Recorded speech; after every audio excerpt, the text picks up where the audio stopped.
ઝડપીએ મોટો સપાટો બોલાવ્યો। આર્થિક ગુના નિવારણ શાખાના એએસઆઈ વતી લાંચ લેતો વચેટિયો સકંજામાં આવી ગયો। સરકારી અધિકારીઓ કામ કરવા માટે લોકો પાસે લાંચ લેતા હોવાની અનેક ફરિયાદો સામે આવે છે, ત્યારે એસીબીએ આવા લાંચી અધિકારીઓને પાઠ ભણાવવા સકંજો કસ્યો છે। સુરત એસીબીએ સુરતના ઇકોસેલ એટલે કે આર્થિક ગુના નિવારણ શાખાએ સાહેબ વતી તેના એક મળતિયાને 5 લાખ રૂપિયાની લાંચ લેતા રંગે હાથે ઝડપી પાડ્યો। સુરતના એક વેપારી વિરુદ્ધ મુંબઈ ખાતે છેતરપિંડીની ફરિયાદ નોંધાઈ હતી। આ વિગતના આધારે સુરત ઇકોસેલ દ્વારા એસઆઈ સાગર પ્રધાન આરોપીને પકડવા ગયા હતા, ત્યારે પોલીસે આરોપી સાથે તેના ભાગીદારને પણ ઝડપી ઓફિસમાંથી લેપટોપ, ડીવીઆર કંપનીના દસ્તાવેજો અને ડાયમંડ લઈ લીધા હતા। તમામ વસ્તુ અધિકારી ઇકોસેલની કચેરી ખાતે લાવવામાં આવી હતી, જો કે ગુનામાં સંડોવાયેલા વ્યક્તિને સુરત મુંબઈ પોલીસના હવાલે કરી દીધો હતો અને તેના ભાગીદારને છોડી મૂકવામાં આવ્યા હતા, પરંતુ ઓફિસમાંથી લઈ ગયેલો તમામ મુદ્દામાલ પરત મેળવવા પોલીસ અધિકારીએ 15 લાખની લાંચ માંગી। સાગર પ્રધાને રકઝક કરી 5 લાખમાં માંડવાલી કરવાનું નક્કી કર્યું, પરંતુ ફરિયાદીએ પૈસા આપવાના બદલે સુરત એસીબીમાં ફરિયાદ કરતા એએસઆઈ પ્રધાનનો વચેટિયો લાંચ લેતા રંગે હાથે ઝડપાઈ ગયો। આ કેસમાં નવો ખુલાસો થયો છે કે અધિકારીઓ હવે વહીવટ માટે પોતાના સગા સંબંધીને રાખતા થઈ ગયા છે। સાળંગપુર મંદિરના નામે આવેલા 2 કરોડને બારોબાર ચાઉ કરનાર ઋષિ અરોઠેની આખરી ધરપકડ થઈ ચૂકી છે। માસૂમ દેખાતો આ વ્યક્તિ પૂર્વ રણજી ક્રિકેટર ઋષિ આરોઠે છે, જેની સામે સાળંગપુર મંદિરના કાર્યક્રમ માટે એકત્રિત થયેલ કરોડો રૂપિયાના દાનની રકમ ચાઉ કરવાનો આરોપ છે। ઋષિ આરોઠેની વડોદરા એસઓજી પોલીસે ધરપકડ કરી છે। વડોદરાના પ્રતાપગંજ વિસ્તારમાં રોઝરી સ્કૂલ સામે આવેલ ટાવરમાં રહેતા પૂર્વ ક્રિકેટર અને કોચ તુષાર આરોઠેના ફ્લેટમાંથી એસઓજી પોલીસે દરોડો પાડી 1.39 કરોડ રોકડ કબજે લીધા હતા, જેમાં આ રકમ તુષાર આરોઠેના પુત્ર ઋષિ આરોઠે નાસિકના એચએમ આંગડિયામાંથી મોકલી હોવાની વિગતો પોલીસ તપાસમાં ખુલી હતી, જેથી પોલીસે રોકડ કબજે લઈ ઋષિની પૂછપરછ કરી હતી। ઋષિની પૂછપરછમાં ખુલાસો થયો હતો કે રાજસ્થાનના કોટામાં યોજાયેલા સ્વામિનારાયણ મંદિરના કાર્યક્રમ દરમિયાન સાળંગપુર મંદિર માટે 2 કરોડ રૂપિયાનું દાન એકત્રિત થયું હતું, જે રકમને કોટા સ્વામિનારાયણ મંદિરના સીએ દ્વારા નાસિક મંદિરમાં મોકલવા માટે ઋષિ આરોઠેને કામ સોંપ્યું હતું, પરંતુ ઋષિ આરોઠે 2 કરોડની રકમ હડપ કરી લીધી હતી। પોલીસને ઋષિ આરોઠે મોકલેલ 1.40 કરોડનો હિસાબ મળ્યો છે, પણ હજી 60 લાખનો હિસાબ નથી મળતો। આ અગાઉ માંજલપુર પોલીસ સ્ટેશનમાં 29.75 લાખની તેમજ રાવપુરા પોલીસ સ્ટેશનમાં બોલિંગના કોચિંગના નામે 5.27 લાખ પડાવી લેવા બાબતે ફરિયાદ નોંધાઈ હતી। વિકાસની દોડમાં વીજળી કપાઈ ગઈ। રેલ લાઇન નાખવાના ચક્કરમાં અરવલ્લીના 10 ગામમાં વીજળી કાપી નાખી। પશ્ચિમ રેલવે વિભાગ દ્વારા હાલ મોડાસાથી ટીંટોઈ રેલ લાઇન લંબાવવાની કામગીરી પ્રગતિમાં છે, ત્યારે આ લાઇનના કામ દરમિયાન ખેડૂતોના ખેતરોમાં વીજ કનેક્શન કપાઈ ગયા છે। હાલ આસપાસના ગામોના ખેડૂતોએ લગભગ 100 વીઘા કરતાં વધુ જમીનમાં જુવાર, બાજરી, એરંડા અને ઘાસચારાનું વાવેતર કર્યું છે। આ પાક લગભગ તૈયાર થવા આવ્યો છે। હવે આ પાકને પાણીની જરૂર છે। એક તરફ ઉનાળો આકરો છે, ત્યારે વીજળીના અભાવે પાણી ન મળવાને કારણે પાક સુકાવા લાગ્યો છે, ત્યારે ખેડૂતોની મહેનત અને ખાતર બિયારણ માથે પડે એમ છે। ખેડૂતોએ સુકાતા પાકને બચાવવા માટે તંત્ર પાસે ઝડપી વીજ કનેક્શન આપીને વીજળી પૂર્વવત કરવાની માંગ કરી છે। મોટી ઇસરોલ આસપાસના 10 થી વધુ ગામોના ખેડૂતોના વીજ કનેક્શન કપાઈ જતા ખેડૂતોનો ઉભો પાક પાણી વગર સુકાઈ ગયો છે। મૂંગા પશુઓને પણ તરસે મરવાનો વારો આવતા ખેડૂતોમાં ભારે રોષ જોવા મળ્યો છે। ખેડૂતોએ સૂત્રોચ્ચાર કર્યા સાથે ચૂંટણી બહિષ્કારની પણ ચીમકી ઉચ્ચારી છે। ગિરનાર અને ભવનાથ ક્ષેત્રને પ્લાસ્ટિક મુક્ત કરવા અભિયાન તેજ થઈ ગયું છે। પોલીસ અને મનપાએ બનાવી છે ચેકપોસ્ટ। જૂનાગઢ ઇકો સેન્સિટિવ ઝોનના ગિરનાર અને ભવનાથ ક્ષેત્રમાં પ્લાસ્ટિક જતું અટકાવવા માટે ચેકપોસ્ટ તૈયાર કરવામાં આવી છે। હાઈકોર્ટની લપડાક બાદ તંત્ર દ્વારા ભવનાથ તેમજ ગિરનારને પ્લાસ્ટિક મુક્ત કરવા ધંધે લાગ્યું છે। ભવનાથના પ્રવેશ દ્વાર ગણાતા અશોક શિલાલેખ પાસે ચેકપોસ્ટ ઊભી કરી આવતા યાત્રિકો તેમજ પર્યટકોના વાહનનું ચેકિંગ હાથ ધરવામાં આવી રહ્યું છે, જેને લઈ સાધુ સંતોમાં નારાજગી ઊભી થતા નવો વિવાદ સર્જાયો છે। ભવનાથ વિસ્તાર ઇકો સેન્સિટિવ ઝોન વિસ્તારમાં આવે છે।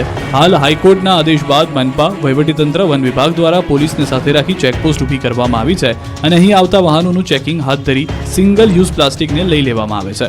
ભવનાથ ક્ષેત્ર અને ગિરનાર પર્વત પર પ્રદૂષણ અટકાવવા અને પર્યાવરણ, જીવજંતુ, પ્રાણી, પક્ષીઓને કોઈ પણ પ્રકારનું નુકસાન ન પહોંચે તેવા હેતુથી પ્લાસ્ટિક પર પ્રતિબંધ લગાવવામાં આવ્યો છે।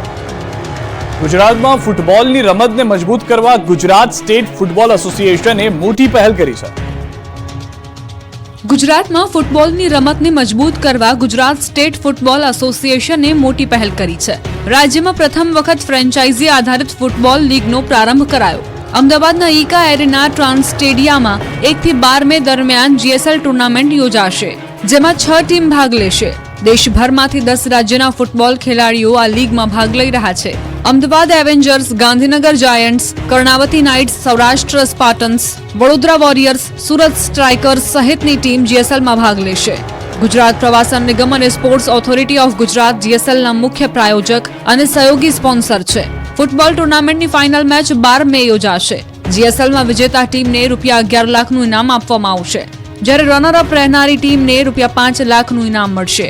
આ સાથે જ સમગ્ર ટુર્નામેન્ટ દરમિયાન ઉત્કૃષ્ટ પ્રદર્શન કરનારા ખેલાડીઓને જુદી જુદી 8 કેટેગરીમાં ₹25,000નું ઇનામ આપવામાં આવશે, તેમજ દરેક મેચના પ્લેયર ઓફ ધ મેચને ₹5,000નું ઇનામ આપવામાં આવશે.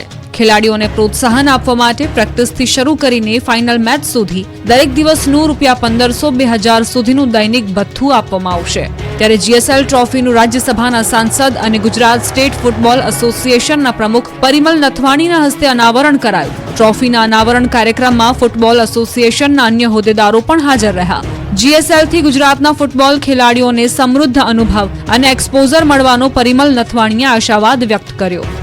ફૂટબોલ આપણે હજી બી ગુજરાતમાં એનો વ્યાપ ઘણો કરવાની જરૂર છે અને અમારી ટીમ આખી મોડરાજ સરને જેટલી અમારી એસોસિએશનના લોકો છે એ ફૂટબોલ માટે જેટલું કામ કરે છે એમને પ્રોત્સાહન આપવા માટે અને પ્લેયરને આગળ લાવવા માટે મને લાગે છે કે આ શરૂઆત છે. કારણ કે દર વખતે આપણે જોઈએ છે વેસ્ટ બેંગાલ હોય, કેરલા હોય, એ બધા લોકો ફૂટબોલમાં આગળ છે, પણ ગુજરાતનું નામ હજી આવતું નથી. બાકી ગુજરાત દરેક જગ્યાએ આગળ છે, પરંતુ ફૂટબોલમાં મને લાગે છે કે આપણે શરૂઆત છે. એટલે આપ સૌનો સાથ હશે તો આપણે ફૂટબોલને આગળ લઈ જશું. અને અત્યારે જે 6 ટીમ આવી છે એને 12 ટીમ કેવી રીતે બનાય? 12 ટીમ ત્યારે બનશે કે જ્યારે પાસે પ્લેયર હશે. લોકસભાની ચૂંટણી નજીક આવતા શાબ્દિક વોર શરૂ થઈ ગઈ છે. શક્તિસિંહે આક્ષેપ કર્યો, પોલીસ મતદારોને ધમકાવે છે. લોકસભા ચૂંટણીના મતદાન પૂર્વે કોંગ્રેસ પ્રદેશ અધ્યક્ષ શક્તિસિંહ ગોહિલે તંત્ર સામે ગંભીર આક્ષેપ કર્યા છે. તેમણે પોલીસ તંત્ર મતદાતાઓને ધમકાવતા હોવાના આક્ષેપ કર્યા છે. મતદાતાઓને ધમકાવતા તંત્ર સામે અવાજ ઉઠાવવા કોંગ્રેસ વોર રૂમનો સંપર્ક કરવા અપીલ કરી છે. સાથે જ પોલીસ દબાણ કરે કે ધમકાવે તો ફોનમાં રેકોર્ડિંગ કરવા શક્તિસિંહે અપીલ કરી છે. તેમણે કહ્યું કે તંત્ર ડરાવી ધમકાવી કે સત્તાધારી પક્ષ તરફી મતદાન કરાવવા માટે દબાણ કરે છે. મતદાતા પર દબાણ કરવામાં આવી રહ્યું હોવાની રજૂઆત મારી પાસે આવી છે. પોલીસ કે તંત્ર મતદાન બાબતે ધમકાવે તો તે ગુનાહિત કૃત્ય છે. મોબાઈલ ફોનમાં વિડીયો કે ઓડિયો રેકોર્ડિંગ કરવા શક્તિસિંહે અપીલ કરી છે. શક્તિસિંહ ગોહિલના નિવેદન સામે ભાજપે વળતો પ્રહાર કર્યો છે. યજ્ઞેશ દવેએ કહ્યું કે હાલ કોંગ્રેસ પાસે કોઈ મુદ્દા નથી એટલે આવા ગતકડા કરે છે. શક્તિસિંહને કોંગ્રેસનો જમાનો યાદ આવ્યો લાગે છે. એમને તંત્ર દ્વારા, ખાસ કરીને પોલીસ વિભાગ દ્વારા બોલાવવામાં આવે છે, ધમકાવવામાં આવે છે, મતદાન નહીં કરવા માટે કહેવામાં આવે છે. પ્રજાની અંદર મીડિયાની સુર્ખીઓમાં રહેવા માટે કોંગ્રેસના ગુજરાતના પ્રમુખ આ પ્રમાણેની ભ્રામક વાતો ફેલાવી રહ્યા છે અને પોતાના જમાનાની વાતો, પોતે કરેલા ક્રિમિનલ જે કાર્યો હોય કોંગ્રેસના ક્રિમિનલ કાર્યો એમને યાદ આવે છે. બનાસકાંઠામાં ગેનીબેને ઝંઝાવતી પ્રચાર કર્યો, પોલીસ અને ભાજપને ગર્ભિત ચેતવણી આપી. 5-10-15 એફઆઈઆર થાય ને તો બાપુ તૈયારી રાખજો, એમાં આપણે કાંઈ ઓલું દવાનું નથી. અને એમાં પોલીસવાળા ગામમાં આવીને કોઈ દાટી આપતા હોય ને તો એમને કહેજો કે આ તમારું આખાઓનું રાજ્ય કાયમી રહેવાનું નથી. લોકસભાની ચૂંટણીમાં ભાજપ અને કોંગ્રેસના ઉમેદવારો આક્રમક પ્રચાર કરી મતદાતાઓને રીઝવવા એડી ચોટીનું જોર લગાવી રહ્યા છે. ત્યારે બનાસકાંઠા કોંગ્રેસના ઉમેદવાર ગેનીબેન ઠાકોરે પાલનપુરના સામઠી ગામે સભાને સંબોધી તેજાબી પ્રહાર કર્યા. ભાજપ અને પોલીસ ઉપર આકરા પ્રહારો કરીને પોલીસની કામગીરી ઉપર સવાલો ઉઠાવ્યા. પોલીસને ગર્ભિત ધમકી પણ આપી હતી. ગેનીબેન ઠાકોરે આડકતરી રીતે શંકર ચૌધરી પર પ્રહાર કરતા કહ્યું કે જિલ્લાના અનેક નેતાઓને કામ કરતા જોયા છે, એમને હાલ જે સહકારી માળખું ચાલે છે એવું નથી ચલાવ્યું. વર્તમાન માળખામાં ભાજપને એક વ્યક્તિનો અડ્ડો બની ગયો છે. ગેનીબેન ઠાકોરે ફરીથી પોલીસને ગર્ભિત ધમકી આપતા કહ્યું કે પોલીસ કોંગ્રેસના આગેવાનોના નંબરો લેવા લોકોને ફોન કરી રહી છે. જેના ઉપર પોલીસના ફોન આવે એ નંબરો રાખજો. હું પોલીસને કહું છું કે તમારું કામ કાયદો અને વ્યવસ્થા જાળવવાનું છે, નિષ્પક્ષ ચૂંટણી કરાવવાનું છે. તમારી સામે કોઈ ફરિયાદ કરે તો તેની સામે એક્શન શું લેવા એ તમારી જવાબદારી છે. કોઈ કોંગ્રેસના આગેવાનોના ફોન લઈને એનું કલેક્શન કરવાની અને ધાકધમકી આપવાની જરૂર તમારે નથી. વધુમાં ગેનીબેને કહ્યું કે અમે ગાંધી વિચારધારાવાળા છીએ, કાયદાનું સન્માન આપીએ છીએ, તો પણ તમે કાયદાનું ભંગ કરીને કોઈને દબાવવાનો પ્રયાસ કરશો તો તમે જેવા છો એવા અમને થતા વાર નહીં લાગે. અમરેલીમાં કોંગ્રેસ કાર્યાલય ખુલતા જ પ્રતાપ દુધાત વિરોધીઓ પર વરસ્યા. અમરેલી કોંગ્રેસના ઉમેદવાર જેની ઠુમ્મરના મધ્યસ્થ ચૂંટણી કાર્યાલયને ખુલ્લું મુકાયું, જેમાં કોંગ્રેસ અને આપના આગેવાનો અને કાર્યકરો મોટી સંખ્યામાં હાજર રહ્યા. ગારિયાધારના ધારાસભ્ય સુધીર વાઘાણી, મહુવાના કનુ કળસરિયા, વીરજી ઠુમ્મર, પ્રતાપ દુધાત હાજર રહ્યા. જેની ઠુમ્મરે કહ્યું કે આ વખતે અમરેલીમાં પરિવર્તનનો પવન ફૂંકાશે, તો કાર્યાલયના ઉદઘાટન સાથે અમરેલી જિલ્લા પ્રમુખ વિરોધીઓ પર ખૂબ વરસ્યા. સુરતમાં દંગો કરનાર નિલેશ કુંભાણી અને રાહુલ ગાંધી